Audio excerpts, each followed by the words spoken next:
Guys, Assalamualaikum warahmatullahi wabarakatuh. Perkenalkan saya Dita Indah dan Assalamualaikum, kenalkan nama saya Anastasia.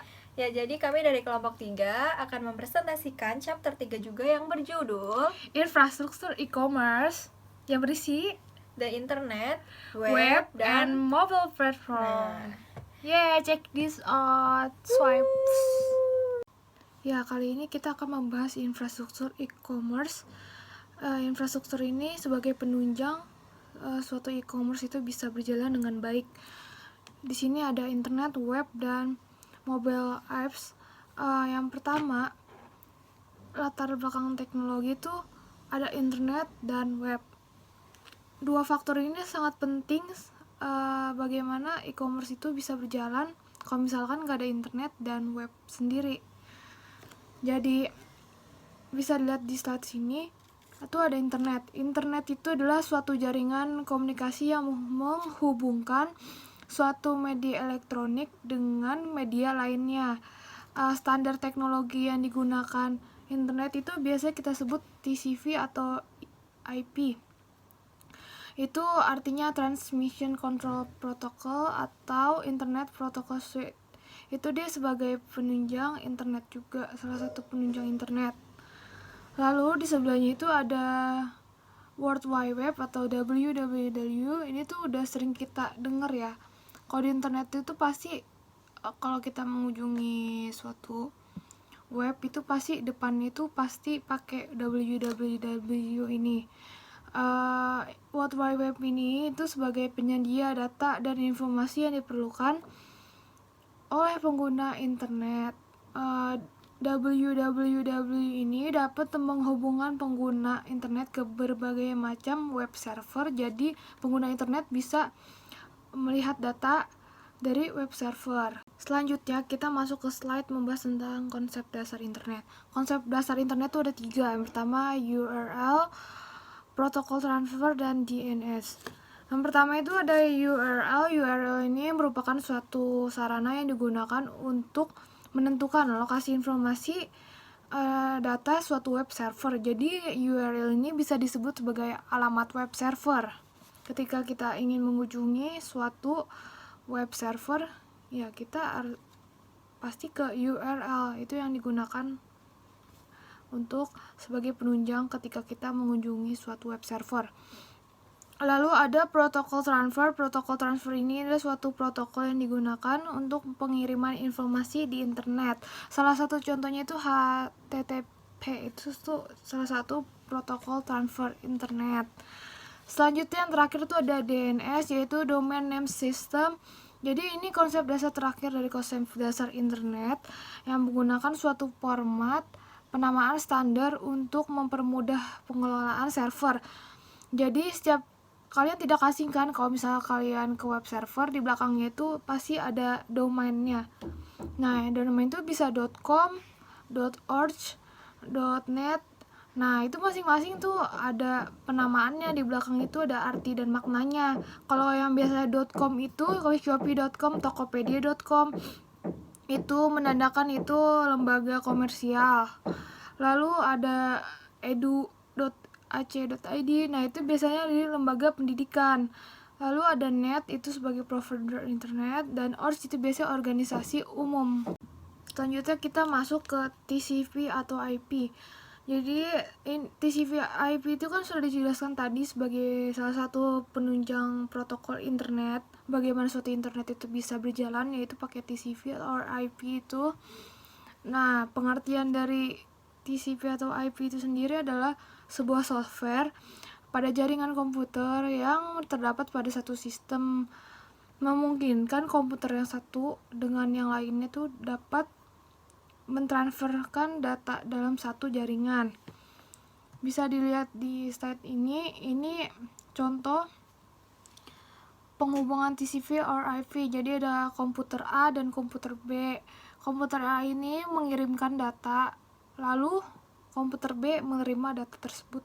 Nah, itu merupakan salah satu fungsi TCP or IP di dalam internet. Di TCP or IP itu juga ada penunjangnya yang disebut layer-layer. Bisa dilihat di slide ini. Pertama itu ada application layer yang fungsinya itu bertugas untuk melayani permintaan data atau servis. Aplikasi pada layar ini menunggu di portnya masing-masing pada suatu antrian untuk diproses. Contohnya itu ada Telnet yang menyediakan remote login dalam jaringan, terus ada FTP juga untuk file transfer, dan masih banyak lagi. Terus ada transportation layer. Transportation layer ini untuk membentuk sebuah sambungan antara host, penerima, dan pengirim sebelum kedua host tersebut berkomunikasi. Lalu ada internet layer juga. Internet layer ini berfungsi sebagai protokol yang mempunyai tanggung jawab dalam penyelamatan dan enkapsulasi paket data jaringan. Contohnya itu ada IP, ARP, IECMP, dan lain-lain. Lalu selanjutnya ada network access layer. Itu gabungan dari network, data link, dan physical layer. Fungsinya sendiri itu dia menyediakan media bagi sistem untuk mengirimkan data ke device lain yang terkoneksi secara langsung. Lalu ada physical layer. Di sini dia fungsinya itu dibutuhkan hardware untuk membawa sinyal data transmisi. Jadi pada layar ini mendefinisikan hal-hal seperti nomor dan lokasi pin, interface, serta level tegangannya. Ya, contoh dari TCP or IP juga itu ada IP address ya. IP address ini adalah nomor biner atau identitas numerik yang dipakai di setiap komputer agar komputer tersebut dapat saling terhubung. Selanjutnya itu tentang IP address juga. Seperti yang sudah saya jelaskan sebelumnya, itu IP itu sebagai nomor binar atau identitas numerik yang dipakai di setiap komputer agar komputer tersebut dapat saling berhubungan. Dan IP ini biasanya ada IPv4 dan yang paling terbaru yang sering digunakan itu IPv6 ya. IPv4 ini adalah jaringan internet yang dipakai protokol jaringan IP atau TCP. Total panjang itu sekitar 32 bit. Secara teoritis bisa mengatasi sampai 4 miliar komputer host maupun lebih di seluruh dunia. Dan IP yang paling terbaru ini yang menggantikan IP4 itu namanya IPv6. Nah, dia itu udah digunakan hampir 2 dekade. Dari IP4 ini di-upgrade ke IPv6 yang sedang kita gunakan di internet saat ini, yaitu dengan protokol IPv6. Selanjutnya itu ada mobile web dan mobile apps. Bedanya itu kalau mobile web ini berbasis web server, halaman HTML. Dia bisa diakses di smartphone dan juga komputer. Mobile web ini dirancang untuk menampilkan data seperti teks, gambar, video dari sebuah website dalam sebuah tampilan yang lebih kecil dari perangkat mobile. Sedangkan mobile apps ini sebuah aplikasi dibuat untuk perangkat mobile yang penggunaannya harus melakukan penggunduhan terlebih dahulu aplikasinya. Kalau Android bisa di Google Store, kalau misalkan iPhone itu di Apple Store. Jadi kalau mobile apps ini harus mendownload dulu. Kalau mobile web ini tinggal mengunjungi URL dari web server. Kita masuk ke internet, intranet, dan extranet. Internet itu sebuah sistem komunikasi global yang menghubungkan komputer-komputer dan jaringan komputer di seluruh dunia. Sedangkan intranet itu sebuah jaringan internet perusahaan yang dibangun menggunakan internet. Arsitektur dari internet berupa aplikasi web dan penggunaan protokol TCP or IP. Lalu extranet ini jaringan intranet perusahaan yang ingin mengekspos informasi mereka yang miliki ke jaringan luar. Nah, kemudian ada akses internet nirkabel berbasis telepon. Di sini, jadi standar 3G yang bersaing nih sampai saat ini ada GSM dan CDMA. Kalau GSM itu digunakan di seluruh dunia ya. Kalau CDMA itu paling utama di Amerika Serikat nih digunakannya. Kemudian evolusi. Jadi ada beberapa jaringan seluler, ada 3G, 3G plus dan 4G. Next ada Mobile Wireless Internet Access. Itu ada dua jenis dasar akses internet nirkabel. Yang pertama ada berbasis telepon, itu kayak ponsel, smartphones gitu-gitu. Kemudian ada yang berbasis jaringan komputer. Next. Nah, di sini ada juga nih teknologi jaringan akses internet nirkabel. Yang sering kita tahu itu ada WiFi, Bluetooth gitu ya. Tapi di sini ada nih tambahan kayak WiMAX, Zigbee gitu. Mungkin di telinga kalian kayak jarang mendengar kata-kata ini. Kemudian saya akan menjelaskan nih. Apa sih itu WiFi? Apa sih itu WiMAX gitu ya? Jadi WiFi itu adalah teknologi jaringan tanpa kabel. Dia menggunakan frekuensi tinggi, yaitu berada pada spektrum 2,4 GHz. Jadi si WiFi ini juga memiliki versi yang berbeda untuk pasar bisnis dan pasar rumahnya, dan jangkauannya juga terbatas. Kemudian ada WiMAX. WiMAX ini jaringan area metropolitan nirkabel broadband berkecepatan tinggi dan menengah. Selanjutnya ada ultra wideband atau UWB. Dia berdaya rendah, jaringan bandwidth tinggi dan jarak pendek. Kemudian Bluetooth. Nah, Bluetooth itu kita udah sering gunakan Bluetooth ya untuk transfer file ke teman gitu. Nah, kalau Bluetooth ini hanya bisa digunakan dengan teman yang berjaraknya pendek gitu, kayak koneksi jarak pendek gitu. Kemudian kecepatannya juga rendah. Kemudian ada Zigbee. Zigbee ini tidak jauh beda dengan Bluetooth. Kalau Zigbee ini teknologi jaringan nirkabel jarak pendek juga ya, dan berdaya rendah untuk mengendalikan perangkat digital dengan cepat. Nah, kemudian ada nih contoh gambar WiFi networks. Jadi, gimana sih jaringan WiFi itu bekerja gitu. Di sini kita bisa lihat, yaitu WiFi ini mengkoneksikan internet ke laptop, smartphone, tablet atau komputer gitu ya, desktop komputer gitu, dan lain-lain. Selanjutnya ada hypertext. Hypertext ini mungkin kalian sudah pernah dengar, cuman nggak tahu ya apa sih itu hypertext gitu. Jadi hypertext itu teks yang diformat dengan tautan tertanam. Jadi tautan ini itu bisa menghubungkan dokumen satu sama lain dan ke objek lainnya seperti file, suara, video, atau animasi. Kemudian menggunakan Hypertext Transfer Protocol atau yang kita biasa kenal itu HTTP gitu, dan URL untuk mencari sumber dayanya di web. Nah, selanjutnya ada markup language. Markup language itu ada dua jenis ya. Yang pertama ada HTML sama XML. HTML itu Hypertext Markup Language, kalau XML itu Extensible Markup Language. Nah, kemudian apa sih bedanya gitu HTML sama XML ini? Kalau HTML ini kumpulan tag markup yang telah ditentukan sebelumnya, kemudian digunakan untuk memformat teks. Nah, kalau XML ini dirancang untuk menggambarkan data dan informasi. Kemudian, kalau HTML ini kontrol tampilan dan nuansa halaman web. Nah, HTML5 itu merupakan versi terbarunya. Kalau XML ini tagnya ditentukan oleh penggunanya ya. Selanjutnya ada web servers and web clients. Nah, perangkat lunak server web atau web server ini memungkinkan komputer untuk mengirimkan halaman web ke klien jaringan yang meminta layanan ini dengan mengirimkan permintaan HTTP. Kemudian Apache Microsoft IIS.